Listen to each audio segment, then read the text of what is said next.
سورہ فاتحہ کے واجب ہونے میں کوئی شک نہیں، اور جو لوگ امام کے پیچھے سورہ فاتحہ نہیں پڑھتے ان کی دلیلیں درست نہ ہونے کی وجہ سے صحیح عمل یہی ہے کہ سورہ فاتحہ کی تلاوت ہر رکعت میں کی جائے۔ اللہ عز و جل کا ارشاد ہے، وَإِذَا قُرِئَ الْقُرْآنُ فَاسْتَمِعُوا لَهُ وَأَنصِتُوا لَعَلَّكُمْ تُرْحَمُونَ۔ رسول اللہ صلی اللہ علیہ وسلم نے اپنے صحابہ کو اس بات کی تعلیم دی کہ جب امام سورہ فاتحہ کے بعد قرآن پڑھے تو تم خاموش رہو۔ سورہ فاتحہ کو امام کے پیچھے ساتھ ساتھ یا سکتات میں پڑھا جا سکتا ہے، البتہ نبی کریم صلی اللہ علیہ وسلم سے ثابت نہیں کہ آپ نے سورہ فاتحہ کی قرأت کے بعد طویل وقفہ کیا ہو۔ قرأت فاتحہ کے بعد سنت یہ ہے کہ ہر نمازی بلند آواز سے کہے آمین۔ ہر نمازی کو بلند آواز سے آمین کہنا چاہیے، چاہے وہ امام ہو یا مقتدی۔ رسول اللہ صلی اللہ علیہ وسلم نے ارشاد فرمایا، جب امام آمین کہے تو تم بھی آمین کہو۔ جس کی آمین کی آواز فرشتوں کی آمین سے موافق ہو گئی اس کے گزشتہ تمام صغیرہ گناہ بخش دیے جاتے ہیں۔ اسے بخاری نے روایت کیا ہے۔ اور جب امام اور مقتدی بلند آواز سے آمین کہہ لیں تو امام کو چاہیے کہ جو میسر ہو قرآن کریم میں سے تلاوت کرے۔ قرأت سے فارغ ہونے کے بعد تکبیر کہہ کر رفع یدین کرتے ہوئے رکوع میں چلے جانا چاہیے۔ رکوع کہتے ہیں آگے کی جانب پشت کے ساتھ سر اور گردن کو اس طرح جھکا لینا کہ ہاتھ گھٹنے پر پہنچ جائیں، کیونکہ نبی کریم صلی اللہ علیہ وسلم جب رکوع کرتے تو اپنی پشت کو گردن اور سر کے ساتھ برابر رکھتے اور پشت اس قدر سیدھی رکھتے کہ اگر ایک پیالہ پانی رکھ دیا جائے تو وہ کسی طرف بھی مائل نہ ہو۔ اور یہ طریقہ بالکل غلط ہے کہ پشت کے خط استوا سے سر کو بلند یا جھکا کر رکھا جائے، کیونکہ رکوع میں اللہ کے نبی صلی اللہ علیہ وسلم کا ہمیشہ یہ طریقہ تھا کہ دونوں ہاتھوں سے دونوں گھٹنوں کو پکڑتے اور انگلیوں کو پھیلائے رکھتے اور ساتھ ہی دونوں پنڈلیوں اور بازوؤں کو پھیلائے رکھتے۔ میرے دینی بھائی، اطمینان سے رکوع کیا کرو۔ رکوع میں ایک مرتبہ سبحان رب العظیم کہنا چاہیے اور ایک سے زیادہ مرتبہ کہنا افضل ہے۔ پس رکوع کو مکمل کرنے کے بعد سمع اللہ لمن حمدہ کہتے ہوئے رفع یدین کرتے ہوئے سیدھے کھڑے ہو جانا چاہیے، اور جب تم اچھی طرح سیدھے کھڑے ہو جاؤ تو یہ دعا پڑھو، ربنا ولک الحمد۔ اتنا کہنا کافی ہے، لیکن اگر مزید پڑھنا چاہو تو یہ دعا بھی اس کے ساتھ پڑھنا افضل ہے۔ ربنا ولك الحمد ملء السماوات والأرض وملء ما بينهما وملء ما شئت من شيء بعد۔ یہاں ربنا ولک الحمد کے ساتھ وہ شکر کہنے کی زیادتی کی کوئی اصل نہیں۔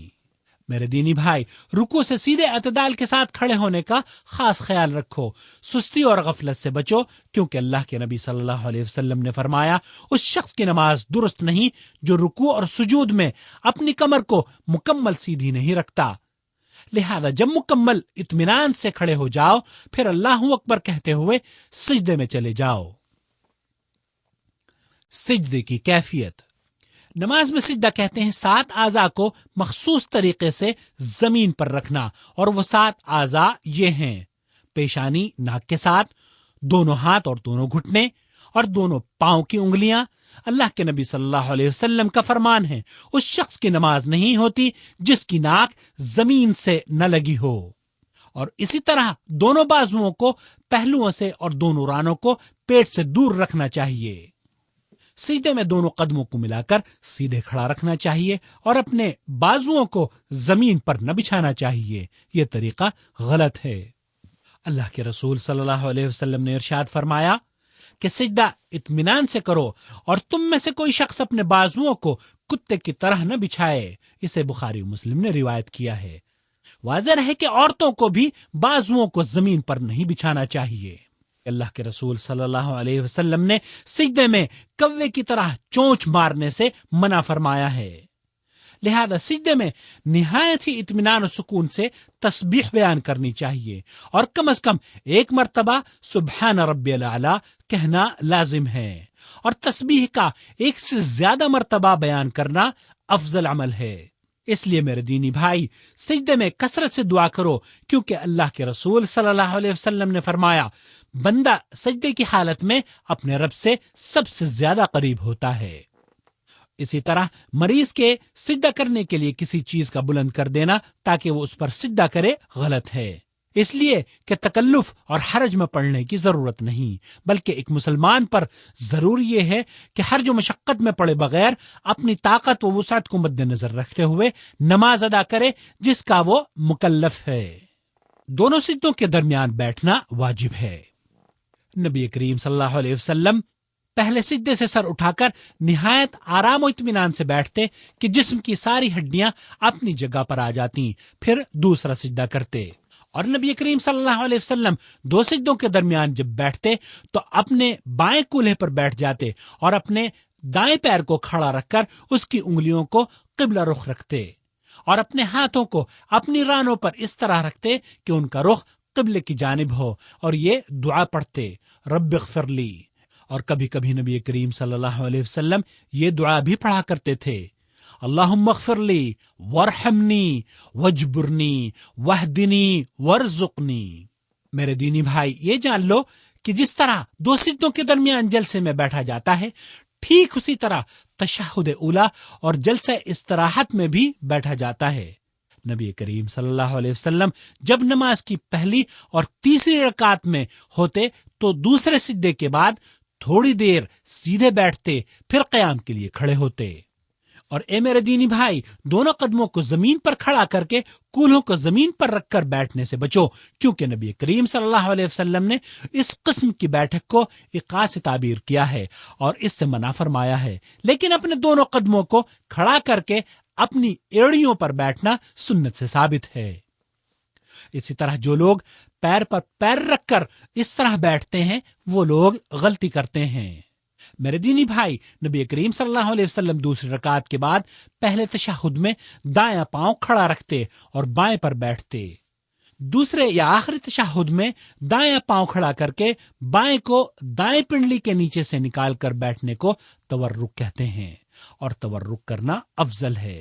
نبی کریم صلی اللہ علیہ وسلم تشہد میں شہادت کی انگلی کو مسلسل حرکت دیا کرتے تھے، اور آپ کا فرمان مبارک ہے کہ شہادت کی انگلی کا ہلانا شیطان کو تلوار مارنے سے زیادہ سخت لگتا ہے۔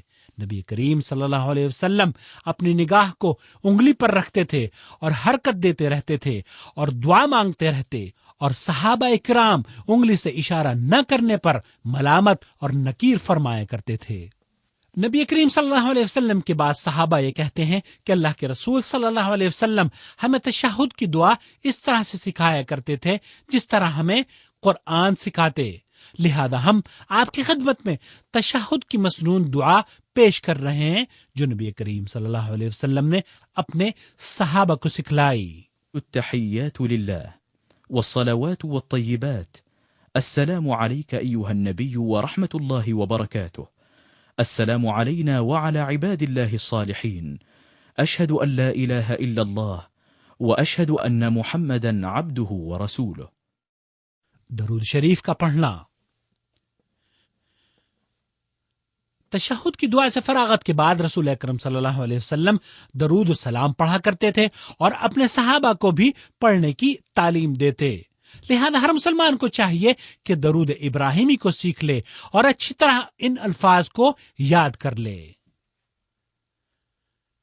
اللهم صل على محمد وعلى آل محمد كما صليت على إبراهيم وعلى آل إبراهيم إنك حميد مجيد، اللهم بارك على محمد وعلى آل محمد كما باركت على إبراهيم وعلى آل إبراهيم إنك حميد مجيد۔